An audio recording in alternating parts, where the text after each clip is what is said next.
Hello friends, আসসালামু আলাইকুম। কেমন আছেন সবাই? নিশ্চয়ই সুস্থ নিরাপদে আছেন। Welcome back to my channel with another brand episode of food blog. Friends, আজকে আমরা চলে এসেছি পুরান ঢাকার ওয়ারিতে ইয়োস্যাং রেস্টুরেন্টে, যেটা হচ্ছে মূলত একটি কোরিয়ান ফুড রেস্টুরেন্ট। এর ইন্টেরিয়র ডিজাইন খুবই চমৎকার, ছিমছাম। আর এখানে আপনি কেমন ইমপ্রেশন ফিল করলেন সেটা লিখে যেতে পারবেন তাদের দেয়ালে, এবং তারাই আপনাকে এখানকার জন্য মার্কার তারা সার্ভ করে, আপনি এখানে লিখে যেতে পারবেন।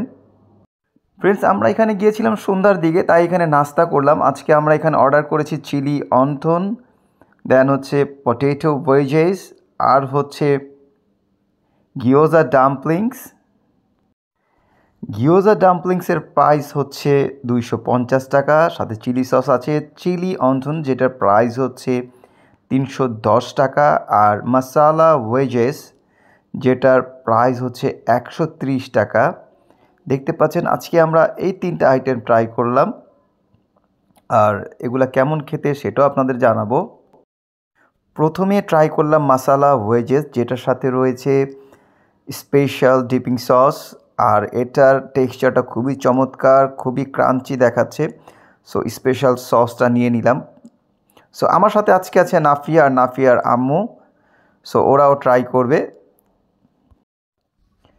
মাশাল্লাহ, প্রথম বাইটটা কিন্তু খুবই ভালো লাগলো। আর মশালা ওয়েজেসের মাশাল্লাহ সাইজটাও অনেক সুন্দর, একটু বড় সাইজ, আর খুবই টেস্টি লাগলো।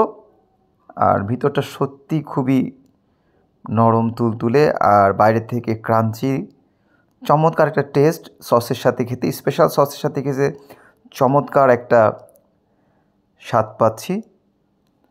Great test. ফ্রেন্ডস, এবার ট্রাই করব গিয়োজা ডাম্পলিংস। দেখতে পাচ্ছেন, আর এখানে একটা সস দেওয়া আছে, সয়া সস, সাথে চিলি অ্যাড করা, যেটা তাদের হাউস স্পেশাল সস তারা বলেন। সো এই সসের সাথে এখন ডিপ করে খাচ্ছি। মাশাল্লাহ, দেখতে পাচ্ছেন ভিতরটা পুরে ভরপুর, এবং গুড স্টাফিং, চমৎকার করে স্টাফিং করা পুরটা, এবং গুড ইন টেস্ট। আর গিয়োজা ডাম্পলিংস আমরা আগেও একবার খেয়েছিলাম 2 বছর আগে। 2 বছর পর আসলাম ইয়োস্যাংয়ে, এবং তারা তাদের স্বাদটা ধরে রেখেছে, এবং সসগুলা সেই আগের মতোই আছে, যেটা আমার কাছে বেশ ভালো লেগেছে। সয়া সসের মধ্যে চিলি দেওয়া, যেটা তাদের হাউস স্পেশাল সস তারা বলেন। আর সত্যি খুব টেস্টি ছিল, ভিতরটা গুড স্টাফ, আর চিকেনটা টেন্ডার ছিল। ভিতরে যে চিকেনটা দেওয়া হয়েছে খুবই টেন্ডার। একদম শেষে আমরা ট্রাই করি চিলি অন্থন, যেটা ফ্রাইড অন্থন না। আমরা সাধারণত চাইনিজ রেস্টুরেন্টে যে অন্থনগুলো খেয়ে থাকি সেটা কিন্তু ফ্রাইড অন্থন, বাট আজকে আমরা নিয়েছিলাম চিলি অন্থন, যেটা ফ্রাইড না।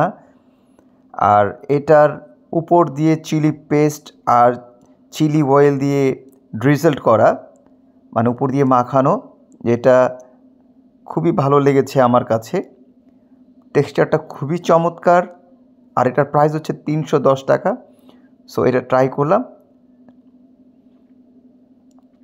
টেস্টটা উপর থেকে বেশ ভালো লাগলো, একটু ঝাল, যেটা আমার কাছে বেশ ভালো লেগেছে, বিকজ চিলি পেস্ট আর চিলি অয়েলটা উপর থেকে দেয়া, আর খুবই নরম আর সুস্বাদু, good in taste. So chilli wonton, এই চিলি অন্থনটা আমি প্রথম ট্রাই করলাম আজকে, যেটা আমার কাছে বেশ ভালো লেগেছে। আর ইয়োস্যাং তারা তাদের টেস্ট ধরে রেখেছে। সো আমি বলবো ইয়োস্যাং তারা আপ টু দ্য মার্ক এখনও রয়েছে। যেটা আমি 2 বছর আগে পেয়েছিলাম, ইয়োস্যাং ঠিক 2 বছর পরে এসেও আমি ঠিক একই রকম স্বাদ পেলাম। থ্যাঙ্কস ইয়োস্যাং, আপনারা আপনাদের খাবারের মান ধরে রেখেছেন, এবং ওয়ারিতে কোরিয়ান রেস্টুরেন্টের যদি কেউ খুঁজে থাকেন, ইয়োস্যাং হবে তাদের জন্য বেস্ট রেস্টুরেন্ট। তারা এখানে আরও বেশ কিছু খাবার ট্রাই করতে পারবেন, তাদের রামেন আছে, আরও বেশ কিছু আইটেম আছে। যেমন গতবার আমরা থাই ফ্রাইড চিকেন ট্রাই করেছিলাম, এবার সেটা ট্রাই করি নাই। So best Korean restaurant in old Dhaka. Friends, বিদায় নিচ্ছি আজকের মতো, দেখা হবে অন্য একটি এপিসোডে। আর ভিডিওটা ভালো লাগলে লাইক, কমেন্ট ও শেয়ার করে দিবেন, আর সাবস্ক্রাইব করতে ভুলে যাবেন না। আর এটার লোকেশন আমি দিয়ে দিব আমার ডেসক্রিপশন বক্সে। Thanks for watching.